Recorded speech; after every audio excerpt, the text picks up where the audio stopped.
आज जिस टॉपिक के बारे में हम लोग डिस्कस करेंगे वो है जॉब वर्सेस बिजनेस। बहुत सारे लोगों के ये क्वेश्चन रहता है कि मुझे जॉब करनी चाहिए या बिजनेस, या दोनों ही एक साथ करनी चाहिए। और भी बहुत सारे लोग ये भी पूछते हैं कि अगर मुझे गवर्नमेंट जॉब मिल जाते है उसके बाद क्या बिजनेस करना जरूरी है। टॉपिक पे जाने से पहले मैं आपके साथ एक स्टोरी शेयर करना चाहती हूँ। राजू नाम का एक 20 साल का लड़का रहता है जिनके घर में 2 अंकल रहते हैं। एक जॉब करता है, दूसरा बिजनेस। अब राजू जब भी जिंदगी में कुछ भी करने जाता है तब अंकल से सजेशन जरूर लेते हैं। जो जॉब वाले अंकल है वो भी बहुत सक्सेसफुल है और जो बिजनेस वाले अंकल है वो भी बहुत सक्सेसफुल है। जब राजू जॉब वाले अंकल के पास पूछने जाते हैं कि मेरे लिए क्या सही है, वो अपने जॉब में बहुत ज्यादा सक्सेसफुल हुआ है, इसलिए वो हमेशा हर किसी को गाइड करते हैं कि तुम जॉब करो, तुम्हें भी उतना ही सक्सेस मिलेगी।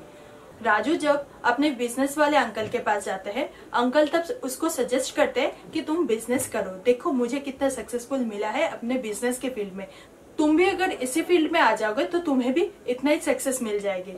राजू हो जाता है कंफ्यूज्ड कि उसको समझ में नहीं आता है कि अब उसको क्या करना चाहिए, जॉब या बिजनेस। अब आते हैं हम लोगों के मेन टॉपिक पे। देखिए, अगर आपका भी यही कंफ्यूजन है कि जॉब करनी चाहिए या बिजनेस, और जब भी आप तरह तरह लोगों से मिलते हैं वो लोग अलग अलग सजेशन देते हैं और उनके अकॉर्डिंगली आप जाते रहते हैं। कभी आप जॉब करते हैं, कभी आप बिजनेस, लेकिन उतना ज्यादा सक्सेस आपको नहीं मिलते हैं। तो उस सिचुएशन में आपको क्या करनी चाहिए, आपको मैं शेयर करना चाहूंगी कि जॉब के क्या क्या पॉइंट ऑफ व्यू है और बिजनेस की क्या क्या पॉइंट ऑफ व्यू है। देखिए, अगर आप कोई जॉब करने जाते हैं तो उसमें एक टाइम लिमिट रहता है। जो टाइम लिमिट ये कहता है कि आपको 10 से 7 तक जॉब करनी पड़ेगी, उसके बाद आपकी छुट्टी है। लेकिन बिजनेस में टाइम लिमिट नहीं रहता है। कभी आपको सुबह में जाना पड़ता है तो कभी आपको रात में जाना पड़ता है बिजनेस करने के लिए। जब जिस टाइम में रिक्वायर्ड है उसी टाइम में आपको जाना पड़ता है। दूसरी चीज जो होता है, इसमें ग्रोथ कितना है। जॉब में लिमिटेड ग्रोथ है। जैसे कि अगर 10,000 की सैलरी आपके स्टार्ट होती है तो आपको जब प्रमोशन मिलती है तब 1-2 साल के बाद 2,000, 4,000, 5,000 इतना ज्यादा ही प्रमोशन होता है, उससे ज्यादा नहीं होता है। या 20,000 हो जाएगा, मतलब डबल हो जाएगा आपकी सैलरी, इतना ही होता है, लेकिन उससे ज्यादा नहीं होता है। बेसिकली 30%, 50% होता है। अगर उससे भी ज्यादा होता है, मतलब 100% समझ के चलता है, तो 10,000 का 20,000 होगा। लेकिन उसके लिए आपको एटलीस्ट 2 साल 3 साल मेहनत करनी पड़ेगी, उसके बाद जाकर ग्रोथ होती है। लेकिन बिजनेस में अगर आप बिजनेस में इन्वॉल्व होते हैं, अपने बिजनेस में बहुत ज्यादा ग्रोथ ला सकते हैं। तीसरी चीज जिस चीज का डिस्कस करेंगे वो है रिस्क। जॉब में कोई भी रिस्क नहीं होते हैं। मतलब आपको एक जॉब मिल गया, प्राइवेट जॉब होती है तो रिस्क होता है, कभी भी आपको निकल सकते हैं। लेकिन गवर्नमेंट जॉब में कोई भी रिस्क नहीं होता है। मिल गया मतलब 30 साल 40 साल जो कि टाइम पीरियड होता है, उतना आपको वही जॉब करना पड़ेगा, उससे आपको कोई भी बाहर नहीं निकल सकता। लेकिन बिजनेस में रिस्क बहुत ज्यादा होता है। कभी आपको प्रॉफिट होगा तो कभी आपका लॉस होगा। अब आता है फ्रीडम।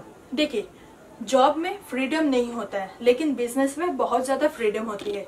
अगर मान लीजिए आपके घर में किसी चीज के प्रॉब्लम आ जाते हैं आगे जाकर, तो जॉब में आपकी छुट्टी रहने के बावजूद आपको छुट्टी नहीं मिलते है। मतलब आपके बकेट में शायद छुट्टी जमा पड़ा हुआ है, लेकिन आपको छुट्टी नहीं देंगे क्योंकि कंपनी को तब आपकी जरूरत है। इसी के अकॉर्डिंगली अगर आपका बिजनेस खुद का बिजनेस होगा, खुद के अकॉर्डिंगली आप काम कर सकते हैं। आपको जरूरत नहीं है तो आप नहीं जाएंगे, आपको जरूरत है तो आप जाएंगे। ऐसे सिचुएशन होता है जिसमें बिजनेस में आपकी खुद की मनमानी चलती है, आपके ऊपर कोई नहीं है, मतलब आपका बॉस कोई नहीं है। लेकिन जॉब में आप किसी के नौकर हो। तो अगर आप किसी के नौकर होते हैं तो आप कभी भी खुद के मन मर्जी से कुछ भी नहीं कर सकते हैं। ऑलवेज आपके बॉस के अकॉर्डिंग आपको चलना पड़ेगा। अब आते हैं क्रिएटिविटी के बारे में। देखिए, जॉब में कोई भी क्रिएटिविटी नहीं लगती है। अगर आपको कोई काम दे दिया जाता है, आपको समझा दिया जाता है कि आपको ये काम करना है, तो आपको अगर आप 20 साल 30 साल उस फील्ड में है तो वही काम आपको कंटिन्यूअसली करना पड़ेगा, उसके अलावा कोई भी काम नहीं करना पड़ेगा। लेकिन बिजनेस में क्रिएटिविटी की जरूरत होती है। मतलब आपको एज्यूम करना पड़ता है कि आगे जाकर क्या होगा। टी सीरीज की एक कहानी शेयर करना चाहूंगी। टी सीरीज जब फील्ड में थे, मतलब कैसेट बेचते थे, तब उनके साथ बहुत सारे कंपटीटर थे और बहुत सारे कंपनियां ऐसे थे जो कि टी सीरीज से बहुत ज्यादा ऊपर में बिलोंग करते थे कैसेट बेचने में। तब टी सीरीज जब इंटरनेट मार्केट में आया और यूट्यूब आया तब टी सीरीज ने क्या किया, स्विच कर लिया अपने बिजनेस को ऑनलाइन में। मतलब ऑफलाइन भी चल रहा है और ऑनलाइन में। जो लोग उस टाइम पे क्रिएटिविटी नहीं ला पाए अपने बिजनेस में, वो लोग बहुत पीछे रह गए टी सीरीज से। मतलब जो लोग सिर्फ ऑफलाइन के ऊपर डिपेंड हो गए, वो लोग सिर्फ और सिर्फ उस फील्ड में हारता चला गया, लेकिन टी सीरीज बहुत आगे बढ़ता चला गया। वैसे आपके बिजनेस में भी टाइम टू टाइम आपको क्रिएटिविटी लाना पड़ेगा। अब आपको डिसाइड करना पड़ेगा कि आप किस चीज के लिए बने हो, मतलब कौन सी चीज आपको अच्छा लगता है। इसके लिए दोनों ही चीज आपको थोड़ा थोड़ा करके देखना पड़ेगा। इसके लिए आप एक काम कर सकते हो, अगर बहुत सारे लोग ऐसे बोलेंगे कि मेरे पास तो फंडिंग नहीं है बिजनेस के लिए, तो आप एक काम कर सकते हो, किसी भी जॉब, जो जिस फील्ड में आपको जॉब पसंद है उस फील्ड में आप जाकर जॉब करो, स्टार्ट करके कुछ पैसा कमाओ, जमा करो, कलेक्ट करो। उसके बाद बिजनेस में साइड बाय साइड मतलब जॉब देखो।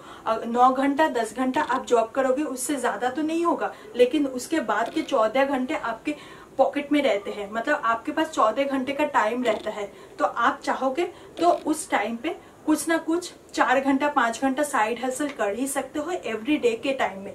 अगर आपको लगता है कि जॉब के साथ साथ मुझे पैसों की और ज्यादा जरूरत है, तो आप साइड बाय साइड बिजनेस भी कर सकते हो। मतलब जॉब को ऐसा फुल टाइम रखिए और बिजनेस को पार्ट टाइम। जब बिजनेस में बहुत ज्यादा ग्रोथ मिल जाएगी तब जॉब छोड़ दीजिएगा और बिजनेस को ही फुल टाइम कर लीजिएगा। वो आपके ऊपर डिपेंड करता है।